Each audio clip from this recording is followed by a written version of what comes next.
अस्सलाम वालेकुम students, start कर दिया। अस्सलाम वालेकुम students, this is Mohammad Sadiq Salahuddin, your physics teacher. आज हम first year physics 2022 board exam paper को सॉल्व कर रहे हैं और हमारा टारगेट है कि सारे के सारे न्यूमेरिकल्स जो एग्ज़ाम में आए हुए हैं, जो आप कह रहे हो बच्चों के कंसर्न है कि पेपर आउट आया है, इसको हम आज की इस वीडियो लेक्चर में सॉल्व करते हैं बच्चों, ठीक है। तो आपने ये सारे सवाल को जो है जो आपने एग्ज़ाम में सॉल्व किए हैं उसको यहाँ पर एक दफ़ा वेरीफाई करना है कि आपके वही आंसर आ रहे हैं क्या। तो बच्चों स्टार्ट करते हैं। पहला सवाल है, define torque of couple, proof tau is equal to F D with the help of diagram. तो आप लोगों का ये थ्योरी का सवाल है बच्चों, जिसमें आपको टॉर्क ऑफ कपल को ड्राइव करना है, ठीक है। आसान सवाल था ये।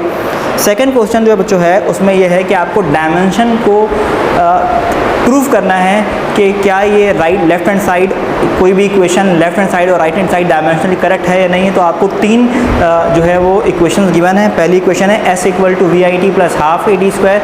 ये तो बहुत आसान सी एक जो है वो डायमेंशन को प्रूफ करना है, ठीक है। आसान सा सवाल है, ठीक है, जो आपने किया भी होगा, बुक का भी सवाल है ये। इसके अलावा एक सवाल है t is equal to 2 pi under root L upon g. ये भी आप आराम से कर सकते हो। और दूसरा t is equal to 2 pi M upon K, दोनों में ज़्यादा फर्क नहीं है बच्चों, ठीक है। तो इन तीन इक्वेशन में से किसी दो को आपने डायमेंशनली करेक्ट प्रूफ करना है। तो अगर आपने डायमेंशन को इक्वेशन को डायमेंशनली करेक्ट करना सीखा है तो आपने ये कर लिया होगा बच्चों, ठीक है। इसके बाद नेक्स्ट क्वेश्चन है न्यूमेरिकल का। इसमें कहा गया है two converging lens of focal length 40 centimetre and 50 centimetre. तो एक कॉन्वेक्स लेंस जो है उसकी फोकल लेंथ जो है बच्चों वो कही गई है इसमें, ठीक है, कितनी है। इसमें कहा गया है आपको कि पहले कॉन्वेक्स लेंस की फोकल लेंथ यहाँ पर है बच्चों 40 सेंटीमीटर और दूसरे कॉन्वेक्स लेंस की फोकल लेंथ गिवन है यहाँ पर 50 सेंटीमीटर, ठीक है। आपको कहा गया ये दोनों कॉन्वेक्स लेंस कांटेक्ट में है और आपको बताना है what is the focal length of this lens combination. आपको focal length of the lens combination को क्या करना है, फाइंड करना है, मीन्स एफ फाइंड करना है। अब बच्चों आपको पता है, आपको ये पता है कि कॉम्बिनेशन की जो फोकल लेंथ होती है उसका फॉर्मूला होता है 1/f बराबर है 1/f1 प्लस 1/f2 फॉर्मूला होता है, ठीक है बच्चों। अब आपको यहाँ पर क्या करना है, वैल्यूज़ को पुट करना है बच्चों। तो हम क्या करते हैं, वैल्यूज़ को पुट करते हैं यहाँ पर। तो सबसे पहले बच्चों 1/f लिख दिया, f1 की जगह 40 लिख दिया और f2 की जगह मैंने 50 लिख दिया। अब आपने इसको क्या करना है, कैलकुलेट करना है बच्चों। तो आप क्या करते हो, कैलकुलेट करते हो कि 1 डिवाइड बाय 40, ठीक है। फिर जो आंसर आएगा उसमें आप ऐड कर दोगे 1 divide by 50, 1 divide by 40 plus 1 divide by 50। तो बच्चों यहाँ पर आपके पास जो आंसर आएगा वो आएगा 0.1 डिवाइड बाय 40, ठीक है, प्लस 1 डिवाइड बाय 50। तो ये आंसर आया 0.045, ठीक है। अब आपको f फाइंड करना है बच्चों। तो यहाँ पर f कैसे आएगा, रेसिप्रोकल करेंगे, f ऊपर जाएगा और ये वैल्यू जो है वो डिवाइड में आ जाएगी। तो 0.045, ठीक है। अब आपने 1 से जो आंसर आया उसको क्या कर देना है, डिवाइड कर देना है बच्चों। तो आपके पास आंसर आ रहा है 22.22 सेंटीमीटर। तो ये एक नहायत ही आसान न्यूमेरिकल था जो आपके पास जो है वो सवाल आया था। अब बच्चों नेक्स्ट क्वेश्चन को अटेंड कर रहे हैं और सवाल है, एक साइकिलिस्ट है जो कि स्लोप के ऊपर मूव कर रहा है और स्लोप कितना है, स्लोप है आपका यहाँ पर गिवन है 30 डिग्री, ठीक है। इंक्लाइन प्लेन के टॉपिक से सवाल आया हुआ है बच्चों। और आगे कहा गया है कि स्पीड कितनी है, स्पीड है 3.5 मीटर पर सेकेंड, ठीक है। अब आपको कहा जा रहा है अगर वो पैडल मारना बंद कर दे तो कितना फासला तय करेगा रेस्ट में आने से पहले। तो रुकेगा, रुकने से पहले मतलब स्पीड क्या हो जा रही है, 0 हो जा रही है। रुकने से पहले कितना फासला तय करेगा अगर वो पैडल मारना बंद कर दे। और कहा गया फ्रिक्शन इज़ नेग्लिजिबल, फ्रिक्शन नहीं है, ठीक है। फ्रिक्शन क्या है बच्चों, नेग्लिजिबल है, ठीक है। ये भी मेंशन है सवाल में आपको। तो बच्चों कैसे सॉल्व करना है जरा देखिएगा आप। जब भी इंक्लाइन प्लेन का सवाल है और उसमें एंगल गिवन हो तो आपको ये फॉर्मूला लगाना है A equal to G sine theta. अगर फ्रिक्शन नेग्लिजिबल है तो जी की जगह बच्चों आप वैल्यू पुट करोगे कितनी, 9.8, ठीक है। उसके बाद इसमें लिखा हुआ था अप मूव कर रहा है, कहाँ मूव कर रहा है, ऊपर जा रहा है, ठीक है। तो अगर ऊपर जाएगा तो जी की वैल्यू किस में होगी बच्चों, 9.8 लेंगे हम माइनस में, ठीक है। तो यहाँ पर मैंने माइनस में वैल्यू कंसिडर करनी है क्योंकि स्लोप के ऊपर जा रहा था, और साइन 30 बच्चों होता है 0.5, तो माइनस का 4.9 मीटर पर सेकेंड स्क्वायर आपके पास एक्सेलरेशन आ जाएगी। अब बच्चों इसके बाद कैसे सॉल्व करना है देखना है। हमारे पास थर्ड इक्वेशन ऑफ मोशन होती है, क्या होती है, होता है हमारे पास 2as बराबर है vf square minus vi square. तो बच्चों यहाँ पर आपने क्या करना है, यहाँ पे s फाइंड करना है, तो vf square minus vi square divide bye 2a।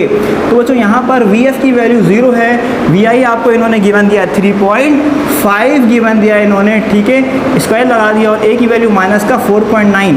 तो बच्चों यहाँ पर अगर आप 3.5 का स्क्वायर निकालते हो तो माइनस का 12.25 आ जाता है, और डिवाइड में माइनस का 9.8।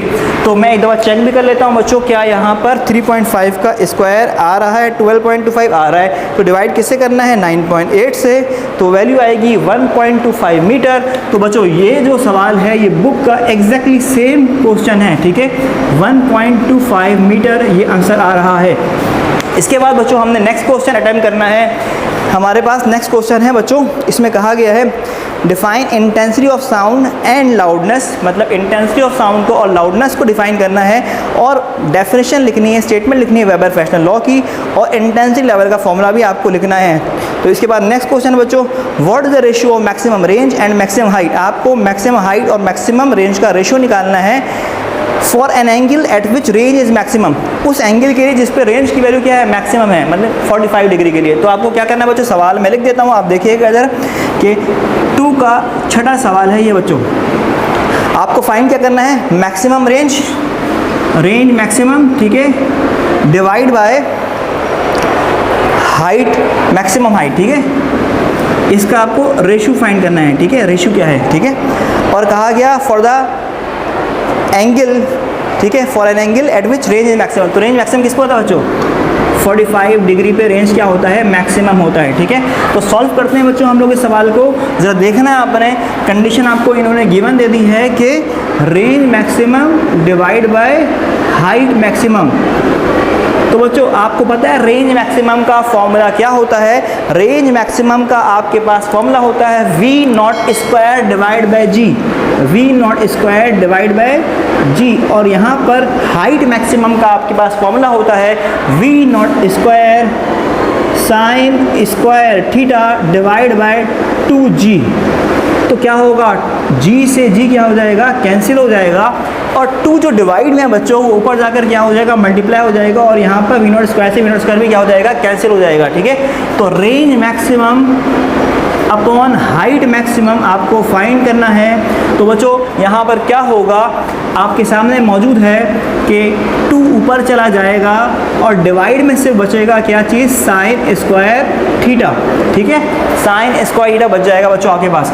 अब इन्होंने गिवन दे दिया है हमें एंगल, इन्होंने हमें गिवन दे दिया है बच्चों, तो हम क्या करते हैं, साइन 45 का स्क्वायर निकालना है हमने, ठीक है। तो आप सॉल्व करोगे तो साइन 45 क्या होता है बच्चों, आपको पता है साइन 45 होता है 1/√2 होता है, ठीक है, और स्क्वायर मौजूद है। तो range maximum divide by height maximum की आपके पास वैल्यू आ चुकी है, और क्या वैल्यू आई है, 2 divide by 1/2 means it is 2 ऊपर जाकर मल्टीप्लाई हो जाएगा, तो क्या वैल्यू आई बच्चों आपके पास, 4 आई है। तो रेंज मैक्सिमम और हाइट मैक्सिमम का जो रेशियो होता है वो होता है 4, क्या होता है बच्चों, 4 या 4:1, बात सेम है, ठीक है। तो ये हमने क्वेश्चन अटेम्प्ट किया है, और ये क्वेश्चन था हमारा 6th पार्ट था शॉर्ट में, ठीक है। इसके बाद हम नेक्स्ट क्वेश्चन अटेम्प्ट कर रहे हैं बच्चों, और इसको मिटा देता हूँ मैं पहले। तो बच्चों नेक्स्ट क्वेश्चन हमारा है 2 का 7th पार्ट, ठीक है, जिसको हम अटेम्प्ट कर रहे हैं अभी, ठीक है। अब इसमें कहा गया है सवाल में, at what height from the centre of earth, centre of earth से कितने फासले पर मीन्स r', ठीक है, इसके ऊपर ग्रेविटी की जो वैल्यू है वो क्या हो जाएगी, 36% हो जाएगी, मीन्स ग्रेविटी की जो वैल्यू है वो 36% हो जाएगी, ग्रेविटी ऑन अर्थ का, ठीक है। तो बच्चों आपको ये बात पता है कि परसेंटेज का मतलब होता है डिवाइड बाय 100, ठीक है। और ये जी वैसे ही आ गया, तो वैल्यू क्या आ गई 0.36 टाइम्स ग्रेविटी। तो बच्चों सॉल्व करना है। At what distance from the centre of earth word use किया गया है, मतलब एट व्हाट हाइट का गया, मतलब कितने ऊपर, ठीक है। एल्टीट्यूड का फॉर्मूला है, ठीक है। इसके मैं डायग्राम बनाता हूँ बच्चों, आप देख लीजिएगा। लेट सपोज मैं ये कहता हूँ कि जब सेंटर से फासला RE था बच्चों, तो सरफेस पे ग्रेविटी थी G, ठीक है। जब सेंटर से सरफेस तक का फासला RE था तो सरफेस पे ग्रेविटी थी G। अगर आप हाइट h लेट सपोज ऊपर जा रहे हो तो यहाँ पर ग्रेविटी की वैल्यू G डैश हो जा रही है, तो सेंटर से जो फासला है वो अब कहलाएगा R डैश। मतलब वो फासला सेंटर से जिस पे ग्रेविटी G डैश हो गई है उसको हम क्या बोलेंगे, G डैश कहेंगे। फासला R dash, gravity G dash, फासला RE, ग्रेविटी G, ठीक है। ये कंडीशन है आपकी। तो बच्चों हमारे पास डाटा बन चुका है बच्चों। अब सॉल्व कैसे करना है आपको पता है। ऑन अर्थ सरफेस के ऊपर ग्रेविटी का जो फॉर्मूला होता है वो होता है capital GME divide by RE का स्क्वायर होता है, ठीक है। अब मैं क्या करता हूँ, यहाँ से RE के स्क्वायर को अलग कर लेता हूँ, तो ये हो जाता है capital GME divide by RE का RE स्क्वायर डिवाइड से मल्टीप्लाई में गया और G किस में हो जाएगा, डिवाइड में आ जाएगा, ठीक है बच्चों। ये RE स्क्वायर आ चुका है हमारे पास। अब मैं चाहता हूँ at a distance R dash find करूँ ग्रेविटी क्या है। तो बच्चों at a distance R dash अगर हम चाहते हैं ग्रेविटी फाइंड करना तो ये हो जाएगा G डैश और ये हो जाएगा capital GME divide by R dash, ठीक है। मीन्स इस फॉर्मूले को देखना है बच्चों आपने, ठीक है। फासला RE ग्रेविटी G, फासला RE ग्रेविटी G। अब आपने देखना है इस फॉर्मूले को, जब फासला R डैश था तो ग्रेविटी क्या हो गई G डैश, फासला R dash gravity G dash, ठीक है। अब अगेन आगे क्या करना है आपने देखना है बच्चों, R डैश स्क्वायर डिवाइड से कहाँ जाएगा, मल्टीप्लाई में जाएगा। तो R डैश स्क्वायर मल्टीप्लाई में चला गया और GME लिख दिया मैंने, ठीक है। और जो G डैश था वो R डैश की जगह आ जाएगा। तो बच्चों आपके सामने मौजूद है R dash square G dash की जगह चला गया और G डैश जो है वो R डैश की जगह चला गया है। अब आपने क्या करना है बच्चों, GME और G डैश की वैल्यू है हमारे पास 0.36 टाइम्स ग्रेविटी। तो बच्चों यहाँ पर सॉल्व करते हैं हम लोग। R डैश का स्क्वायर आ गया हमारे पास, G 1/0.36 आ गया और GME divide by small g आ चुका है। अब बच्चों मैं कैलकुलेट करता हूँ 1 डिवाइड बाय 0.36 की वैल्यू क्या आ रही है।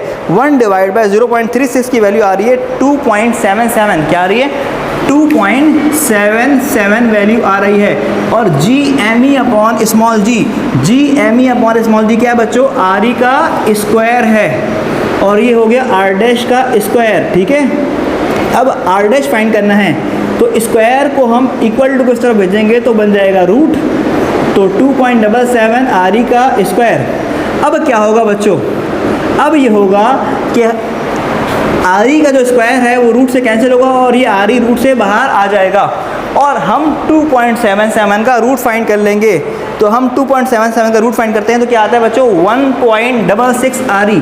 मतलब अगर हम surface of the centre of the earth से 1.66 टाइम्स RE ऊपर जाएंगे तो वहाँ पर ग्रेविटी की वैल्यू कितनी हो जाएगी, 36% हो जाएगी अर्थ पे जो ग्रेविटी है उसके मुकाबले में। तो बच्चों हम नेक्स्ट क्वेश्चन अटेम्प्ट कर रहे हैं। तो आपके सामने सवालात मौजूद हैं, ठीक है। आप भी अपने क्वेश्चन पेपर से मैच कर लीजिएगा। तो सवाल में कहा गया है दो फोर्सेस हैं बच्चों, तो फोर्सेस दो हैं। एक है ये 2 का आपके पास 8 पार्ट है बच्चों, 2 का 8 पार्ट है ये, ठीक है। इसमें कहा गया है दो फोर्सेस है, एक F1 है आपके पास कितना 3I - 2J + 5K, ठीक है।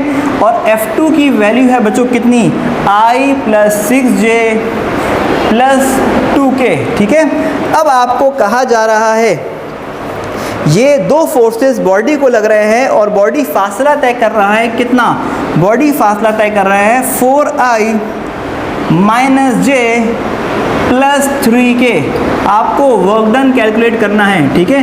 तो जब भी इस तरह का सवाल हो जिसमें आपको दो फोर्सेस गिवन हो, जो बॉडी को दो फोर्स लग रही है, तो आप क्या करोगे, आप ये करोगे कि इन दो फोर्स का पहले रिजल्टेंट फाइंड करोगे। तो हम क्या कर रहे हैं, रिजल्टेंट को फाइंड कर रहे हैं। तो हम रिजल्टेंट को फाइंड करते हैं बच्चों। F1 कितना है, 3i minus 2j plus 5k, और यहाँ पर F2 की वैल्यू है i plus 6j plus 2k। तो बच्चों हम i वाले को i में ऐड करते हैं, तो 3i प्लस i क्या हो जाएगा, 4i हो जाएगा, minus 2j plus 6j plus का 4j, ठीक है। इसके बाद प्लस 5k प्लस 2k क्या हो जाएगा, 7k हो जाएगा। तो आपके पास फोर्स आ चुकी है, रिजल्टेंट फोर्स इतनी उस बॉडी को लग रही है। तो वर्क निकालना है तो क्या होता है, F डॉट R होता है बच्चों। तो आपने क्या करना है, F की जगह लिखना है 4i plus 4j plus 7k dot R की वैल्यू आपको गिवन दी इन्होंने 4i minus j plus 3k। तो बच्चों अब क्या करना है, i वाले को i से मल्टीप्लाई करते हो आप लोग, तो 4 4 जा 16 i डॉट i, ठीक है। इसके बाद प्लस माइनस माइनस 4 1 जा 4 j dot j plus plus plus 7 21 k dot k। तो आपको पता है बच्चों i डॉट i 1 होता है, j डॉट j 1 होता है और k डॉट k 1 होता है। तो 16 माइनस 4 12 12 प्लस 21 33। तो यहाँ पर आएगा वर्क डन 33 जूल आंसर आ जाएगा आपके पास। 2 का 9th पार्ट है बच्चों। इसमें कहा गया है show that gravitational field is conserved field. Gravitational field जो है वो कंजर्व्ड फील्ड है। इसमें आप लोगों ने सॉल्व किया था, डेरिवेशन की है आप लोगों ने, बुक में मौजूद है कि work done in a close path in a conserved field is 0। तो कंजर्व्ड फील्ड में वर्क डन 0 आता है। तो आप जो अगर वहाँ पर वर्क निकाल रहे हो और आंसर 0 आ रहा है, मतलब वो जो वर्क आया है वो कंजर्व्ड फील्ड में ही आया है। तो वो सवाल आपको अटेम्प्ट करना था यहाँ पर, ठीक है। इसके बाद बच्चों नेक्स्ट क्वेश्चन है 2 का 10th पार्ट मैं आपको करवा रहा हूँ बच्चों। इसको देखना है आपने। इसमें कहा गया है कि दो कार्स हैं, वो अप्रोच कर रहे हैं एक दूसरे को अपोजिट डायरेक्शन में, एक ही स्पीड से वो दोनों अप्रोच कर रहे हैं। मतलब ये हुआ कि जो सोर्स की स्पीड है वही ऑब्जर्वर की स्पीड है, इन्होंने वो कह दिया है, ठीक है। अब कहा गया the horn of one is blowing with frequency of 3000 hertz. इनमें से कोई एक सोर्स होगा और एक ऑब्जर्वर होगा। तो जो फ्रीक्वेंसी इमिट कर रहा है कोई एक कार बच्चों, वो फ्रीक्वेंसी इमिट कर रहा है, उस साउंड की फ्रीक्वेंसी है 3000 हर्ट्ज की फ्रीक्वेंसी इमिट कर रही है कोई एक कार, और दूसरी कार जो है वो उसको सुन रही है, ठीक है। तो दूसरी कार में जो बंदा बैठा होगा वो ऑब्जर्वर होगा और वो उस साउंड को क्या करेगा, डिटेक्ट करेगा। और वो डिटेक्ट जो करता है वो डिटेक्ट करता है कितनी फ्रीक्वेंसी, 3400 हर्ट्ज की फ्रीक्वेंसी को डिटेक्ट कर रहा है। Find the speed of the cars. आपको स्पीड ऑफ द कार्स मतलब Vs और Vo फाइंड करना है। और कहा जा रहा है साउंड की स्पीड जो एयर में आपने कंसिडर करनी है वो करनी है 340 मीटर पर सेकेंड। अब बच्चों ये टूवर्ड्स की कंडीशन है, क्योंकि सवाल में सबसे पहले यही लिखा हुआ था कि दो कार अप्रोच करना है एक दूसरे को। तो बच्चों इसको सॉल्व कैसे करना है आपने देखना है। डॉपलर इफेक्ट का सवाल है और डॉपलर इफेक्ट का एक ही फॉर्मूला आप लोगों को याद रखना था। वो फॉर्मूला क्या था बच्चों, वो फॉर्मूला था v plus V naught divide by v minus V S into nu. अब ये फॉर्मूला किसके लिए बच्चों, टूवर्ड्स के लिए है, आपको याद होगा। अब आप लोगों को यहाँ पर न्यू डैश की वैल्यू गिवन है 3400, v की वैल्यू गिवन है कितनी 340, v नॉट और वी एस बराबर है, तो मैं दोनों की जगह v नॉट लिख देता हूँ, ठीक है। 3400 माइनस का v नॉट, क्योंकि दोनों बराबर है तो मैं वी एस की जगह v नॉट पुट कर दे रहा हूँ, ठीक है। अब यहाँ पर न्यू की वैल्यू कितनी है 3000 मौजूद है बच्चों, ठीक है। तो सॉल्व कैसे करेंगे, 3000 पहले यहाँ की डिवाइड होगा, ठीक है। 3400 डिवाइड बाय 3000, ठीक है, और 340 प्लस वी नॉट और 340 माइनस वी नॉट। तो इसको सॉल्व करते हैं बच्चों आगे। सबसे पहले आपने क्या करना है, आपने 3400 को डिवाइड करना है 3000 से, तो आपके पास आंसर आएगा 1.133, ठीक है। और अब क्या होगा, ये जो वैल्यू यहाँ पर मौजूद डिवाइड में यहाँ कर क्या हो जाएगी, मल्टीप्लाई हो जाएगी, ये हो जाएगी 340 माइनस वी नॉट, ठीक है। और ये होगा 340 प्लस का वी नॉट। तो जो मल्टीप्लाई करता हूँ इसको, तो 340 को मैंने क्या करना है, 340 को मैंने मल्टीप्लाई करना है 340 को मैंने मल्टीप्लाई करना है 1.33 से, तो मेरे पास आंसर आएगा, सॉरी 1.133 से मैंने मल्टीप्लाई करना है। 340 को मैंने मल्टीप्लाई करना है 1.133, ठीक है। तो बच्चों यहाँ पर आपके पास वैल्यू आएगी 385.22 और ये हो जाएगा माइनस का 1.133 V0, ठीक है। अब यहाँ पर जो वैल्यू आ रही है आपके पास बच्चों वो आ रही है 340 प्लस V0, ठीक है। अब क्या होगा, ये 385.22 वैसे ही रहेगा और प्लस की वैल्यू यहाँ कर क्या हो जाएगी, माइनस हो जाएगी बच्चों, और ये V0 प्लस का है और ये माइनस की वैल्यू यहाँ कर क्या हो गई, प्लस हो गई। तो अब आपने क्या करना है, इन दोनों को ऐड कराना है, तो 1 है यहाँ पर, तो 1 प्लस 1.133 क्या होगा, 2.133 V0, और आपने 385.22 को माइनस करवाना है 340 से, तो वैल्यू आएगी 45.22, ठीक है। अब V0 फाइंड करने के लिए क्या करना है, मल्टीप्लाई में है, यहाँ के क्या हो जाएगा, डिवाइड हो जाएगा बच्चों, तो 45.22, तो V0 निकालने के लिए आपने क्या करना है, 45.22 को डिवाइड करना है किससे, 2.133 से डिवाइड कर देना है, तो V0 आ रहा है 21.2, और यहाँ पर आपको यूनिट्स गिवन है मीटर पर सेकंड, तो मैं यहाँ पर भी मीटर पर सेकंड लिख देता हूँ। तो क्योंकि स्पीड सोर्स ऑब्जर्वर की सेम थी, तो सोर्स की स्पीड भी यही होगी 21.2 मीटर पर सेकंड। तो होप सो बच्चों ये सवाल भी आपको समझ आ गया होगा। अब हम नेक्स्ट क्वेश्चन की तरफ बढ़ रहे हैं। वो सवाल है, why the central ring of Newton ring is dark, state the reason. आपको रीज़न बताना है कि सेंट्रल स्पॉट डार्क क्यों होता है न्यूटन रिंग में। उसकी वजह ये होती है कि कॉन्वेक्स लेंस जो होता है, प्लानो कॉन्वेक्स लेंस और ग्लास शीट जो है वो जिस पॉइंट पे कांटेक्ट में होता है, तो वहाँ से जो है वो लाइट जो होती है वो पास नहीं हो पाती है, वहाँ पर थिकनेस की वैल्यू 0 हो जाती है। इसी वजह से सेंट्रल स्पॉट जो होता है वो डार्क रिंग होता है। तो बच्चों मैंने आपको सेक्शन बी के तमाम सवालात जो है वो सॉल्व करवा दिए हैं, मतलब 12 आउट ऑफ 11 क्वेश्चन मैंने आपको सॉल्व करवा दिए हैं। आपको इसमें 8 क्वेश्चन अटेम्प्ट करने, तो होप सो आपको ये सॉल्यूशन जो हमने प्रोवाइड किया है समझ आ गया होगा और आपने इस सॉल्यूशन से फ़ायदा उठाते हुए अपने जो आंसर्स थे न्यूमेरिकल्स के उसको रीचेक कर लिया होगा। तो बच्चों हमें और हमारी टीम को अपनी दुआओं में याद रखें और हमारे इस चैनल को प्रमोट करें, अपने दोस्तों के साथ शेयर करें और वो भी चेक करें अपने आंसर्स, ठीक है। तो हमारे लिए भी दुआ करें आप लोग।